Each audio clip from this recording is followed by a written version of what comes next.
اب ہم آتے ہیں سیدنا صالح علیہ السلام کے قصے کی طرف۔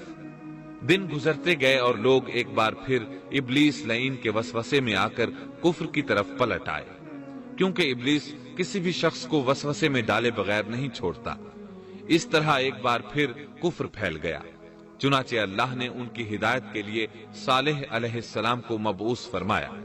یہ سمود کے پوتوں میں سے ایک عربی نبی تھے۔ ان کا نسب نامہ اس طرح ہے: صالح بن عبید بن سیاف بن ماشف بن عبید بن حاضر بن سمود بن ارم بن سام بن نوح علیہ السلام۔ گویا صالح علیہ السلام کا تعلق قوم سمود سے تھا، اور یہ قوم عاد کی نسل سے تھی۔ سمود کی قوم نے یمن کو خیر باد کہا اور جزیرے سے شمال کی طرف منتقل ہو گئے، پھر وہاں ہجر نامی ایک بستی میں جا ٹھہرے۔ قرآن کریم کی سورۃ الحجر اسی بستی کے نام سے موسوم ہے۔ قوم عاد کا تذکرہ سورۃ الحجر کے علاوہ سورۃ الاحقاف اور سورہ ہود میں بھی ہے۔ اللہ تعالیٰ سورۃ الحجر آیت 80 میں فرماتے ہیں: وَلَقَدْ كَذَّبَ أَصْحَابُ الْحِجْرِ الْمُرْسَلِينَ، اور ہجر والوں نے بھی رسولوں کو جھٹلایا۔ ہجر قوم سمود کا مرکزی شہر تھا۔ اب وہ مدائن صالح کے نام سے مشہور ہے۔ یہ شہر مدینہ منورہ کے شمال مغرب میں 380 کلومیٹر کے فاصلے پر واقع ہے۔ یہ لوگ بھی پہاڑوں کو تراش کر گھر بناتے تھے۔ یہ صنعت اور کاریگری انہوں نے قوم عاد سے وراثت میں پائی تھی۔ اللہ تعالیٰ سورۃ الفجر آیت 9 میں فرماتے ہیں: وَثَمُودَ الَّذِينَ جَابُوا الصَّخْرَ بِالْوَادِ، اور قوم سمود کے ساتھ کیا کیا جنہوں نے وادی میں بڑے بڑے پتھر تراشے تھے۔ قرآن مجید میں اللہ تعالیٰ ایک مقام پر فرماتے ہیں: اور ہم نے قوم عاد اور سمود کو غارت کیا، جن کے بعض مکانات آپ کے سامنے ظاہر ہیں۔ ان کے مکانات ان کی تباہی سے لے کر اب تک موجود ہیں۔ شام کے راستے میں خیبر، تیماء سے تبوک تک قوم سمود کے آثار پائے جاتے ہیں۔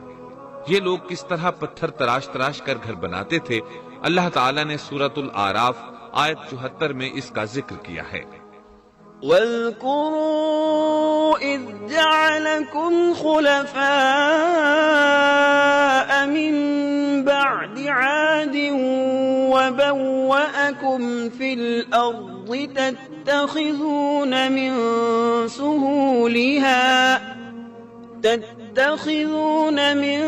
سُهُولِهَا قُصُورًا وَتَنْحِتُونَ الْجِبَالَ بُيُوتًا فاذكروا آلاء الله ولا تعثوا في الأرض مفسدين۔ اس وقت کو یاد کرو جب اللہ تعالیٰ نے تمہیں قوم عاد کے بعد جانشین بنایا اور تمہیں زمین پر رہنے کا ٹھکانہ دیا کہ نرم زمین پر محل بناتے ہو اور پہاڑوں کو تراش کر ان میں گھر بناتے ہو، سو اللہ کی نعمتوں کو یاد کرو اور زمین میں فساد مت پھیلاؤ۔ یہ آیت ان کی طاقت، جسم کی صلاحیت اور ماہر فن ہونے پر دلیل ہے۔ پہاڑوں کو تراشنا دراصل قوم عاد کی عادت تھی۔ یہ بھی چونکہ انہی سے تھے، اس لیے وراثت میں یہ کام انہیں بھی آ گیا تھا۔ جس طرح اللہ نے عاد کو اپنی نعمتوں سے نوازا تھا، اسی طرح سمود کو ان سے بڑھ کر نعمتیں دی تھی۔ اللہ تعالیٰ صالح علیہ السلام کی زبانی ان سے فرماتے ہیں: اے قوم سمود، کیا تمہیں ان چیزوں میں بے فکری سے رہنے دیا جائے گا، یعنی باغات، چشموں، کھیتوں اور کھجوروں میں جن کا خوشہ ملائم ہے، اور تم پہاڑوں کو تراش کر پرتکلف گھر بناتے ہو؟ بس اللہ سے ڈرو اور میرا کہنا مانو۔ لیکن ان لوگوں نے ہر طرح سے قوم عاد کی پیروی کی، نصیحت پکڑنے کی بجائے بتوں کی عبادت شروع کر دی۔ اللہ نے ان کے درمیان صالح علیہ السلام کو مبعوث فرمایا۔ آپ نبوت ملنے سے پہلے بھی عقل مند اور علم والے تھے، باعزت گھرانے سے تعلق رکھتے تھے، اپنے معاملات میں لوگ ان سے مشورے لیتے تھے، لہٰذا انہیں ایک خاص مقام حاصل تھا۔ لیکن جب آپ نے انہیں ایک اللہ پر ایمان لانے، اس کے سوا کسی کی عبادت نہ کرنے کی دعوت دی تو ان کا ساتھ چھوڑ گئے۔ جواب میں ان سے کہنے لگے: يا صالح قد كنت فينا مرجوا قبل هذا. اے صالح، اس سے پہلے تو ہم تجھ سے بہت کچھ امیدیں لگائے ہوئے تھے. مطلب یہ کہ پہلے تو ہمارے نزدیک آپ کا بہت مرتبہ تھا، مقام تھا، ہمیں آپ سے بہت امیدیں تھیں، لیکن آپ نے تو یہ باتیں کہہ کر ہماری ساری امیدوں پر پانی پھیر دیا. ان کے اس جواب کے باوجود صالح علیہ السلام انہیں اللہ کی طرف بلاتے رہے اور ان سے کہتے رہے، اے میری قوم، اللہ کی عبادت کرو، اس کے سوا تمہارا کوئی معبود نہیں. تمام انبیاء کی اپنی اپنی قوم کو یہی دعوت تھی کہ اے لوگو، اللہ کی عبادت کرو، اسی نے تمہیں زمین سے پیدا کیا ہے، اسی نے تمہیں زمین میں آباد کیا ہے، اس سے معافی طلب کرو، یقیناً میرا رب قریب ہے اور دعاؤں کو قبول کرنے والا ہے. اے میری قوم، تم نیکی سے پہلے برائی کی جلدی کر رہے ہو. اللہ سے معافی کیوں نہیں مانگتے کہ تم پر رحم کیا جائے؟ اللہ سے ڈرو، میری اطاعت کرو، حد سے گزر جانے والے بے باک لوگوں کی اطاعت سے باز آؤ. وہ ملک میں فساد پھیلا رہے ہیں اور اصلاح نہیں کرتے. صالح علیہ السلام نے ہود علیہ السلام کی طرح اپنی قوم کو نصیحت کی، لیکن ان ظالموں نے بھی اسی طرح کفر کیا جیسے قوم عاد نے کیا تھا. کہنے لگے، یہ کیسے ہو سکتا ہے کہ ہم اپنے میں سے ایک شخص کے تابع ہو جائیں؟ اس اکیلے کی اتنی زیادہ فضیلت کی آخر کیا وجہ ہے؟ ہم نہیں مان سکتے کہ ہم میں صرف اسی ایک پر اللہ کی باتیں نازل ہوتی ہیں. پھر وہ اس سے بھی آگے بڑھے اور اللہ کے نبی کو کھلے الفاظ میں پرلے درجے کا جھوٹا کہا، جادوگر کہا. پھر یہ سرکش اور کافر لوگ صالح علیہ السلام کے ساتھ ایمان لانے والے کمزور غریب لوگوں کو مخاطب کر کے کہنے لگے، کیا تم صالح پر ایمان رکھتے ہو؟ ہم تو اس کے منکر ہیں. اس طرح صالح علیہ السلام دن رات انہیں دعوت دیتے رہے، یہاں تک کہ یہ لوگ صالح علیہ السلام سے کہنے لگے، تم نے اور تمہارے ساتھیوں نے ہمارے اندر نحوست پھیلا رکھی ہے اور اسی لیے ہم مشکلات اور مصائب کا شکار ہیں، لہٰذا تم ہم سے دور ہو جاؤ. صالح علیہ السلام نے انہیں جواب دیا، تم پر نحوست اللہ کی طرف سے ہے، تم فتنے میں پڑے ہوئے لوگ ہو. پھر اس کے بعد وہ لوگ صالح علیہ السلام سے مکمل طور پر دشمنی کرنے لگے اور انہوں نے آپ کو یہاں تک کہہ دیا کہ آپ ہماری مجلس میں نہ آیا کریں کیونکہ آپ منحوس ہیں. پھر بات یہاں تک پہنچی کہ صالح علیہ السلام نے انہیں اللہ کے عذاب سے ڈرایا، دھمکایا اور کہا، يا قوم أرأيتم إن كنت على بينة من ربي وآتاني منه رحمة فمن ينصرني من الله إن عصيته فما تزيدونني غير تخسير. اے میری قوم کے لوگوں، ذرا بتلاؤ تو، اگر میں اپنے رب کی طرف سے کسی مضبوط دلیل پر ہوا اور اس نے مجھے اپنے پاس سے رحمت عطا کی ہو، پھر میں نے اس کی نافرمانی کی، تو کون ہے جو اس کے مقابلے میں میری مدد کرے؟ تم تو میرا نقصان ہی بڑھا رہے ہو. یعنی فرض کرو اگر میں حق پر ہوا اور یقیناً میں حق پر ہوں اور اللہ تعالیٰ نے مجھے اپنی نبوت سے بھی نوازا ہے، پھر بھی میں تمہاری باتوں میں آ کر اس کی نافرمانی کروں تو بلا شبہ اس وقت میں گھاٹے میں ہوں گا اور تم بھی خسارہ پانے والے ہوگے. اس پر وہ ظالم لوگ مقابلے پر اتر آئے، کہنے لگے، اگر تو سچا ہے تو کوئی معجزہ لے آ، لیکن وہ معجزہ ہماری مرضی کے مطابق ہو، اس صورت میں ہم ضرور ایمان لے آئیں گے. آپ ایسا کریں کہ بستی کے کنارے پتھریلی چٹان میں سے دودھ دینے والی 10 ماہ کی حاملہ اونٹنی نکالیں، اس کا رنگ سرخ ہو. صالح علیہ السلام سے یہ مطالبہ کر کے وہ سردار لوگ ایک طرف بیٹھ گئے اور مذاق اڑانے لگے. ایک کہنے لگا اونٹنی 10 ماہ کی ہو، حاملہ ہو.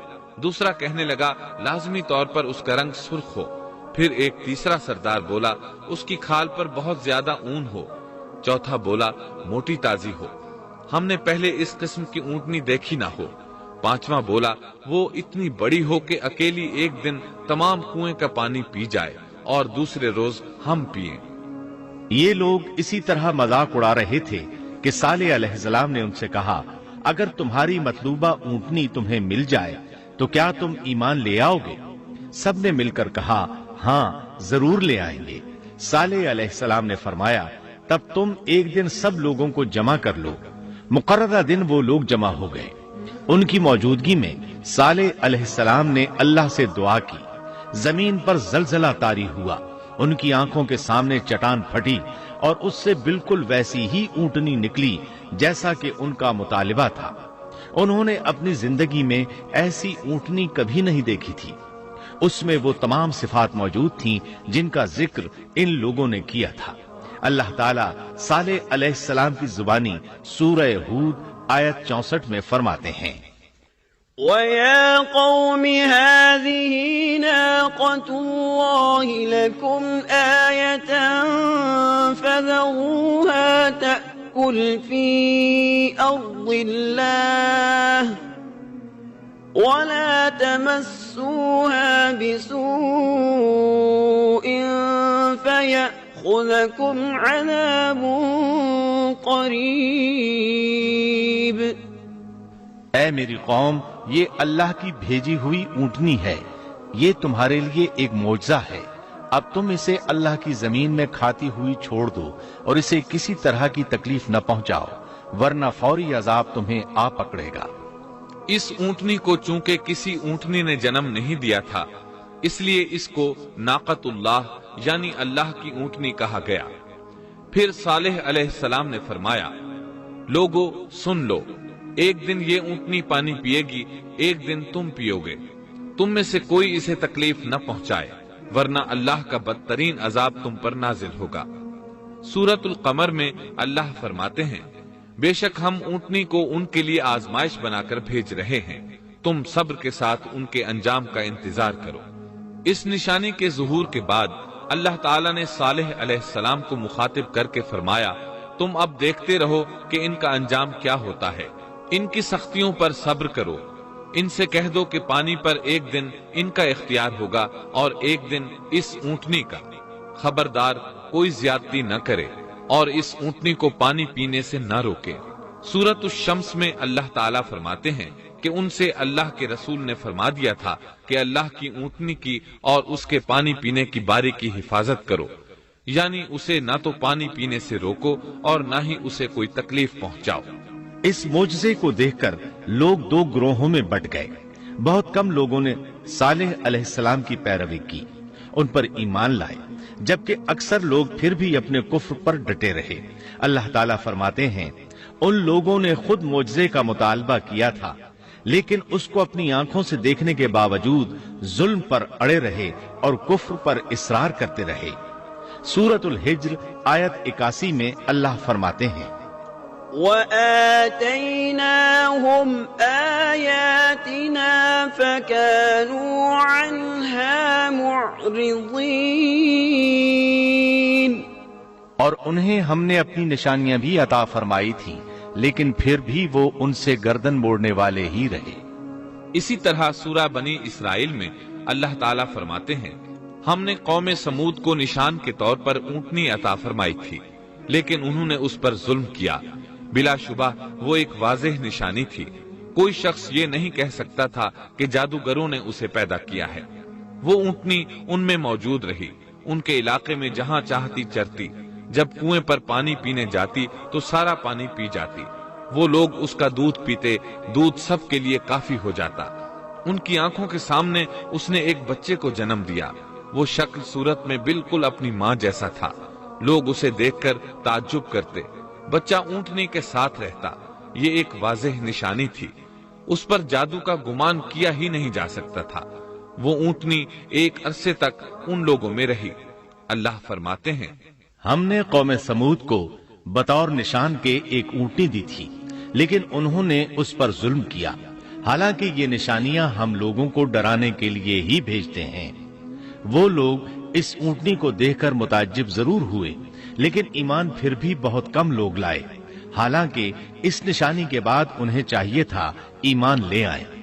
پھر ایک دن قوم کے سرداروں نے مشورہ کیا کہ اگر ہم نے صالح کو اسی طرح چھوڑ دیا تو کہیں لوگ ہمیں نہ چھوڑ دیں اور صالح کے پیروکار بن جائیں۔ اس اونٹنی نے تو ہمیں مصیبت میں ڈال دیا ہے، ہم پورا ایک دن پانی کو چھو بھی نہیں سکتے، کیونکہ یہ سارا دن پانی پیتی رہتی ہے۔ پھر یہ اس قدر دیو ہیکل ہے کہ اسے دیکھ کر ہماری بکریاں بھاگ جاتی ہیں، اونٹ اسے دیکھ کر خوفزدہ ہو جاتے ہیں، لہٰذا ہمیں چاہیے کہ اس سے چھٹکارا حاصل کر لیں۔ وہ آپس میں مشورہ کرتے رہے، آخر انہوں نے ایک آدمی منتخب کیا۔ مورخین کا اس پر اتفاق ہے کہ اس کا نام قدار بن سالف تھا، اس کے ساتھ اس کا ایک ساتھی بھی تھا۔ ان دونوں نے مل کر اونٹنی کو قتل کیا۔ اللہ تعالی سورۃ القمر آیت 29 اور 30 میں فرماتے ہیں، فنادوا صاحبهم فتعاطى فعقر فكيف كان عذابي ونذر۔ پھر انہوں نے اپنے ساتھی کو بلایا، تب اس نے ہاتھ بڑھایا اور اس کی کونچیں کاٹ دی، پھر دیکھا ہمارا عذاب اور ڈراوا کیسا تھا۔ اس قدار کے بارے میں نبی کریم صلی اللہ علیہ وسلم کا ارشاد ہے کہ پہلے لوگوں میں سے سب سے زیادہ بدبخت یہی تھا۔ اللہ تعالیٰ نے قرآن مجید میں اس کا ذکر یوں فرمایا ہے، فنادوا صاحبہم، پھر انہوں نے اپنے ساتھی کو پکارا۔ سورۃ الشمس میں اللہ فرماتے ہیں، اذ انبعث اشقاها، جب ان میں بڑا بدبخت شخص اٹھ کھڑا ہوا۔ یہ بدبخت قدار اٹھا، اپنے ساتھی کو ساتھ لیا اور اونٹنی کو قتل کرنے کے لیے تیار ہو گئے۔ آپس میں مشورہ ہوا کہ یہ نہ کہا جائے ہم نے اسے قتل کیا ہے۔ اس طرح باقی لوگوں نے بھی ان سے اتفاق کیا۔ اللہ تعالی سورہ نمل آیت 48 میں فرماتے ہیں، وَكَانَ فِي الْمَدِينَةِ 9 رَهْطٍ يُفْسِدُونَ فِي الْأَرْضِ وَلَا يُصْلِحُونَ۔ اور اس شہر میں 9 آدمی ایسے تھے جو زمین میں فساد کرتے تھے اور اصلاح نہیں کرتے تھے۔ مطلب یہ کہ یہ لوگ فساد کی انتہا کو پہنچے ہوئے تھے، ان میں بھلائی نام کو نہیں تھی اور نہ ان کا فساد کی اصلاح کا ارادہ تھا۔ بخاری، مسلم اور مسند احمد کی ایک حدیث میں ہے، رسول اللہ صلی اللہ علیہ وسلم نے ایک بار اپنے خطبے میں اس اونٹنی اور اسے مار ڈالنے کا ذکر فرمایا۔ آیت اذ انبعث اشقاها کی تلاوت کرتے ہوئے فرمایا کہ جیسے ابو زمعہ تھا، اسی جیسا یہ شخص بھی اپنی قوم میں عزیز، دلیر اور بڑا آدمی تھا۔ تمام لوگوں نے اس بدبخت کے ساتھ عہد کیا اور اسے یقین دہانی کرائی کہ اگر تمہارے ساتھ کسی نے برائی کا ارادہ کیا تو تمام قوم تمہاری حمایت میں اٹھ کھڑی ہوگی۔ اس یقین دہانی کے بعد یہ بدبخت اونٹنی کے انتظار میں بیٹھ گئے۔ اونٹنی پہاڑ کی طرف سے آتی تھی اور پانی پی کر واپس چلی جاتی تھی، یہی اس کا معمول تھا۔ جب ان لوگوں نے چٹان سے اونٹنی کو نکلتے دیکھا تو اچانک حملہ کرنے کے لیے آگے بڑھے، لیکن اس کا جثہ دیکھ کر خوفزدہ ہو گئے، الٹے پاؤں بھاگے۔ بدبخت قدار نے اپنے ساتھیوں کی یہ حالت دیکھی تو ہنس پڑا اور آگے بڑھ کر اونٹنی کی ران میں تیر مارا۔ اس سے اونٹنی کی ران کی ہڈی ٹوٹ گئی اور وہ نیچے گر گئی۔ پھر اس ظالم نے اپنے ساتھیوں کو آواز دی اور آگے بڑھ کر اونٹنی کی کونچیں کاٹ دی۔ سورۃ الشمس میں اللہ تعالیٰ فرماتے ہیں، ان لوگوں نے اپنے پیغمبر کو جھوٹا سمجھ کر اس اونٹنی کی کونچیں کاٹ دیں، بس ان کے رب نے ان کے گناہوں کے باعث ان پر ہلاکت ڈالی اور پھر ہلاکت کو عام کر دیا اور اس بستی کو برباد کر دیا۔ اونٹنی کی کونچیں کاٹ دیے جانے کے بارے میں اللہ تعالیٰ ایک دوسرے مقام پر فرماتے ہیں کہ پس انہوں نے اونٹنی کو مار ڈالا اور اپنے پروردگار کے حکم سے سرتابی کی اور کہنے لگے، اے صالح، جن عذابوں سے تو ہمیں دھمکاتا رہتا تھا، اگر تو واقعی پیغمبر ہے تو ان عذابوں کو ہم پر نازل کرا دے۔ اونٹنی پر حملہ ہوتے ہی اس کا بچہ بھاگ نکلا تھا۔ وہ پہاڑ کی چوٹی پر چڑھ گیا، 3 مرتبہ بلبلایا۔ یہ بدبخت اس کے پیچھے بھاگے اور آخر اسے بھی قتل کر دیا۔ پھر تمام بستی والے جمع ہوئے، اونٹنی اور اس کے بچے کا گوشت تیار کیا اور مزے کے ساتھ اس کو کھایا۔ اس جرم میں ان سب نے شرکت کی۔ البتہ جو لوگ صالح علیہ السلام پر ایمان لے آئے تھے وہ الگ تھلگ رہے۔ صالح علیہ السلام کو جب یہ خبر ملی تو وہ گھبرائے ہوئے اونٹنی کے پاس پہنچے۔ اونٹنی بے جان پڑی تھی، اس کا بچہ بھی بے جان تھا۔ لوگ ان کے گرد جمع تھے اور ان کا گوشت کھا رہے تھے۔ اس وقت صالح علیہ السلام نے ان سے کہا، فقال تمتعوا في داركم 3 أيام ذلك وعد غير مكذوب۔ اس پر صالح نے کہا کہ اچھا تم 3 دن تک اپنے گھروں میں رہ سہ لو، یہ وعدہ جھوٹا نہیں ہے۔ مطلب یہ کہ تمہیں صرف 3 دن کی مہلت ہے، اس کے بعد تم سب کے سب ہلاک کیے جاؤ گے۔ وہ صالح علیہ السلام کی بات کو رد کرتے ہوئے انہیں دھمکیاں دینے لگے کہ جن عذابوں کا تو ہم سے وعدہ کر رہا ہے، اگر تو سچا ہے تو ان کو ہم پر نازل کر دے۔ اس کے بعد وہ جمع ہو کر مشورہ کرنے لگے کہ آج رات صالح کو بھی مار ڈالو۔ ان کے اس مشورے کے بارے میں اللہ تعالیٰ سورۃ النمل آیات 48 اور 49 میں فرماتے ہیں، اس شہر میں 9 سردار تھے، وہ زمین میں فساد پھیلاتے رہتے تھے اور اصلاح نہیں کرتے تھے۔ انہوں نے آپس میں بڑی بڑی قسمیں کھا کھا کر عہد کیا کہ رات ہی کو صالح اور اس کے گھر والوں پر چھاپا ماریں گے اور اس کے وارثوں سے صاف کہہ دیں گے کہ ہم اس کے اہل کی ہلاکت کے وقت موجود نہیں تھے اور ہم بالکل سچے ہیں۔ اب یہ لوگ صالح علیہ السلام کے گھر کی طرف چلے۔ اللہ تعالیٰ سورۃ النمل آیات 50 اور 51 میں فرماتے ہیں، وَمَكَرُوا مَكْرًا وَمَكَرْنَا مَكْرًا وَهُمْ لَا يَشْعُرُونَ فَانظُرْ كَيْفَ كَانَ عَاقِبَةُ مَكْرِهِمْ أَنَّا دَمَّرْنَاهُمْ وَقَوْمَهُمْ أَجْمَعِينَ۔ اور انہوں نے ایک داؤ کھیلا، سو ہم نے بھی ایک ایسا داؤ کھیلا کہ انہیں خبر بھی نہ ہوئی۔ پھر دیکھو کہ ان کے داؤ کا کیا انجام ہوا، ہم نے انہیں اور ان کی ساری قوم کو ہلاک کر دیا۔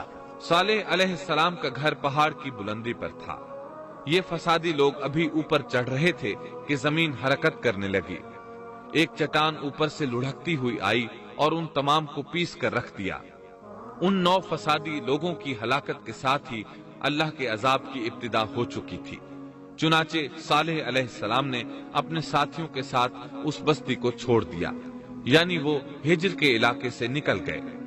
صبح ہوئی تو لوگوں نے ایک عجیب منظر دیکھا۔ قوم سمود کے تمام لوگوں کے چہرے زرد پڑ چکے تھے، وہ سب رونے لگے کیونکہ عذاب کے آثار شروع ہو چکے تھے۔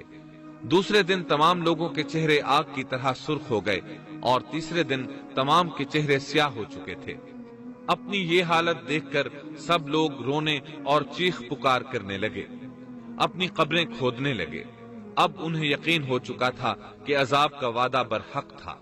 اللہ تعالیٰ نے انہیں پہلی قوموں کی طرح ایک قسم کا عذاب نہیں دیا تھا، جیسے قوم نوح کو صرف طوفان کے ذریعے ہلاک کیا گیا، قوم عاد کو صرف طوفانی ہوا کے ذریعے ہلاک کیا گیا، لیکن قوم سمود کو اللہ تعالیٰ نے طرح طرح کے عذابوں سے دوچار کیا، اس لیے کہ انہوں نے اپنی مطلوبہ شرط پوری ہونے کے باوجود ایمان قبول نہیں کیا تھا۔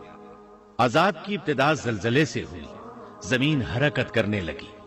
اس کی وجہ سے وہ لوگ اپنے گھروں میں اوندھے کے اوندھے پڑے رہ گئے، ان میں اٹھنے کی طاقت تک نہ رہی۔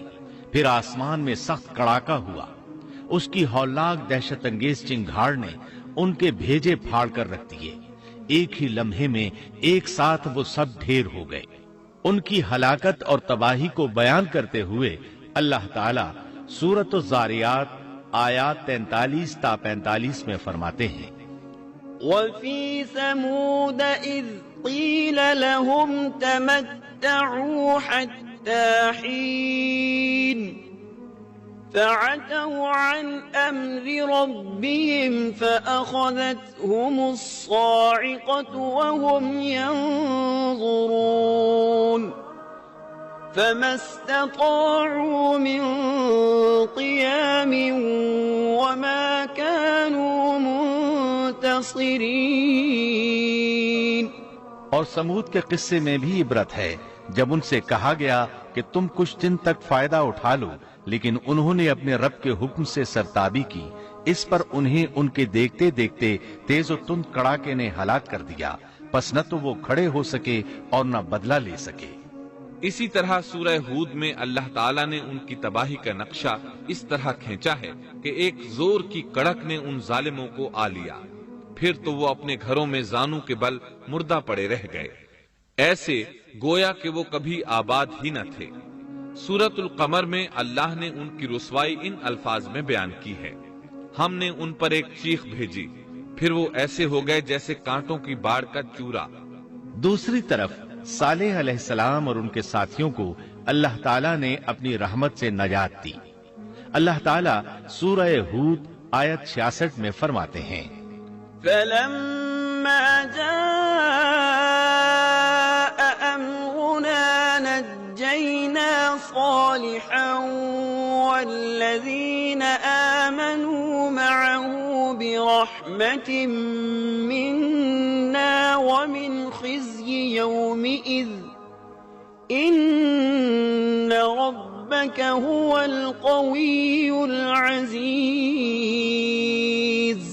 پھر جب ہمارا فرمان آ پہنچا، ہم نے صالح اور ان پر ایمان لانے والوں کو اپنے فضل سے اس سے بچا لیا اور اس دن کی رسوائی سے بھی۔ یقیناً تیرا پروردگار نہایت توانا اور غالب ہے۔ اس قوم کے آثار آج تک باقی ہیں۔ مدینہ منورہ کے شمال مغرب میں ان کے گھر موجود ہیں۔ اب یہ علاقہ مدائن صالح کے نام سے مشہور ہے۔ سورۃ النمل میں اللہ تعالیٰ فرماتے ہیں: بس یہ ان کے گھر ہیں جو ان کے ظلم کے سبب ویران پڑے ہیں، بے شک اس میں دانش مندوں کے لیے نشانیاں ہیں۔ اللہ تعالیٰ نے ان کے نشانات کو آج تک باقی رکھا ہے تاکہ بعد میں آنے والوں کو یقین ہو جائے اور کسی قسم کا شک نہ رہے۔ عذاب کے آثار نمودار ہونے پر صالح علیہ السلام نے ان سے فرمایا تھا: اے میری قوم، میں نے تمہیں اپنے پروردگار کا حکم پہنچا دیا تھا اور میں نے تمہاری خیر خواہی کی، لیکن تم لوگ خیر خواہوں کو پسند نہیں کرتے۔ اس کے بعد صالح علیہ السلام اپنے ساتھیوں کے ساتھ وہاں سے ہجرت کر کے فلسطین آ گئے، وہیں رملہ نامی بستی میں رہنے لگے اور یہیں آپ کی وفات ہوئی۔ نبی کریم صلی اللہ علیہ وسلم صحابہ کرام رضی اللہ عنہم کے ساتھ تبوک تشریف لے گئے تو آپ نے مدائن صالح کے قریب قیام فرمایا تھا۔ صحابہ نے ان کنووں سے پانی لے لیا جو قوم سمود کے استعمال میں رہے تھے، کچھ برتن بھی وہاں سے لے لیے۔ آپ کو پتہ چلا تو آپ نے حکم فرمایا: ان برتنوں کو توڑ دو اور اس پانی کو بہا دو اور اس پانی سے جو کھانا تیار کیا ہے اس کو الٹ دو۔ آپ نے انہیں ان گھروں میں داخل ہونے سے بھی روک دیا جن میں اللہ کا عذاب نازل ہوا تھا۔ آپ صلی اللہ علیہ وسلم نے فرمایا: میں ڈرتا ہوں تم پر بھی ایسا عذاب نہ آ جائے جیسا ان پر آیا تھا، اس لیے ان کے علاقے میں داخل نہ ہوا کرو، اور اگر داخل ہونا پڑ جائے تو روتے ہوئے داخل ہوا کرو، اور رونا نہ آئے تو رونے جیسی شکلیں بنا لیا کرو تاکہ تمہارا شمار ظالموں میں نہ ہو۔ اللہ تعالیٰ فرماتے ہیں: ألا إن ثمود كفروا ربهم ألا بعدا لثمود۔ آگاہ رہو، قوم سمود نے اپنے رب سے کفر کیا، سن لو ان سمودیوں پر پھٹکار ہے۔ قرآن میں ان کا قصہ 26 سے زائد مرتبہ بیان کیا گیا ہے۔ اس کے بعد لوگ ایمان کی حالت میں امن چین کی زندگی بسر کرنے لگے، لیکن پھر نئے سرے سے ان میں خرابی پیدا ہوئی۔ شیطان نے پھر اپنا کام دکھایا، ان کے دلوں میں وسوسہ ڈالا اور فلسطین، عراق، مصر اور جزیرے کے نواحی علاقوں میں شرک پھیل گیا۔ لوگ ایک بار پھر کفر کی طرف پلٹ پڑے۔ اس پورے قصے میں چند عبرتیں ہیں، آئیے ذرا ان کا بھی ذکر ہو جائے۔ اللہ تعالیٰ کی اونٹنی اگرچہ سیدنا صالح علیہ السلام کی نبوت کا ایک نشان تھی، ان کی سچائی کا ثبوت تھی، لیکن قرآن کریم کی وضاحت یہ ہے کہ وہ قوم سمود کی آزمائش کے لیے تھی اور وہی ان کی ہلاکت کا نشان ثابت ہوئی، جیسا کہ سورۃ القمر میں اللہ تعالیٰ فرماتے ہیں: إن إنا مرسل الناقة فتنة لهم فارتقبهم واصطبر بے شک ہم اونٹنی کو ان کی آزمائش اور امتحان کے لیے بھیجنے والے ہیں، پس تو ان کے انتظار میں رہ اور صبر اختیار کر۔ سنت اللہ یہ رہی ہے کہ اگر وہ اپنے پیغمبر کو کسی قوم کی ہدایت کے لیے بھیجے اور قوم اس کی ہدایت پر کان نہ دھرے تو ضروری نہیں کہ وہ قوم ہلاک کر دی جائے، لیکن جو قوم اپنے نبی سے اس وعدے پر نشان طلب کرے کہ اگر ان کا مطلوبہ نشان ظاہر ہو گیا تو وہ ایمان لے آئیں گے، اور پھر نشان آ جانے کے بعد وہ ایمان نہ لائے تو اس قوم کی ہلاکت یقینی ہے۔ اللہ تعالیٰ پھر اس قوم کو معاف نہیں کرتے جب تک کہ وہ تائب نہ ہو جائے اور اللہ کے دین کو قبول نہ کرے، یا عذاب الہی سے صفائے ہستی سے مٹ کر دوسروں کے لیے عبرت کا نشان بن جائے۔ لیکن اس سنت سے نبی کریم صلی اللہ علیہ وسلم کی امت مستثنا ہے، اس لیے کہ آپ صلی اللہ علیہ وسلم نے وضاحت فرمائی ہے، میں نے اللہ تعالیٰ سے دعا مانگی ہے کہ اللہ تعالیٰ میری امت میں عذاب عام مسلط نہ فرمائے، اور اللہ نے میری دعا قبول فرما لی۔ قرآن میں اللہ تعالیٰ نے نبی کریم صلی اللہ علیہ وسلم کی اس بات کی یوں تصدیق کی ہے، وَمَا كَانَ اللَّهُ لِيُعَذِّبَهُمْ وَأَنْتَ فِيهِمْ۔ اے رسول، اس حال میں کہ تو ان میں موجود ہے، اللہ تعالیٰ ان کافروں پر عذاب مسلط نہیں کرے گا۔ اور یہ ایک خطرناک غلطی ہے، نفس کا دھوکہ ہے کہ انسان عیش و عشرت اور دنیاوی جاہ و جلال کو دیکھ کر یہ خیال کر بیٹھے، یہ گمان کر لے کہ جس قوم یا فرد کے پاس یہ سب کچھ موجود ہے وہ ضرور اللہ تعالیٰ کے سائے میں ہے، اور یہ کہ ان کی یہ خوش عیشی اس بات کی علامت ہے کہ اللہ تعالیٰ کی خوش نودی ان کے ساتھ ہے۔ یہ نفس کا دھوکہ ہے، غلط فہمی ہے، بلکہ کج فہمی ہے۔